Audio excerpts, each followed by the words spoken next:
দেখতে পাই, অনেক জায়গায় দেখতে পাই মুসলমানের বাচ্চা খুব সুন্দর নাম, মা বাবা মায়া করে নাম রাখছিল, মুসলমানের নাম রাখছিল, মুসলমানের বাচ্চা সুন্দর একটা নাম রাখছে, এরপরও সে কুলাঙ্গারের মতন মাঠে নারে তাকবীর আল্লাহু আকবার স্লোগান দেওয়া যাবে না।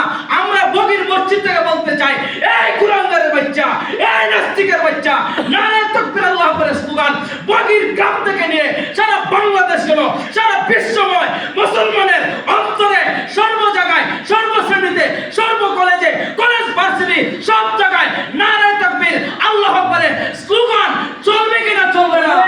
সব জায়গায় চলবে। ও ভাই, এখন শেষ কথা আরেকটা বলতে চাই, এই জন্য ইমানের মজবুত থাকতে হবে, ইমানকে মজবুত রাখতে হবে। এটা হচ্ছে আমাদের দায়িত্ব, আমরা সেই দাওয়াত দিব। এতে যদি কারো গায়ে লাগে তার বিরুদ্ধে আমরা রক্ত দিতে প্রস্তুত আছি। ওলামায়ে কেরাম কখনো ভয় পায় না, বগির মুসলমান কখনো ভয় পায় না। এখন আসেন 3.5 হাত মাটির নিচে আপনারা কিভাবে ঠিক করবেন? আপনাদের এত কিছু লাগবে না, আপনাদের একটাই হচ্ছে আপনি নামাজ ঠিক করেন, আপনি রমজান মাসে রোজা রাখবেন। কিভাবে রাখলে রোজা ঠিক হবে, কিভাবে ঠিক হবে না, আপনি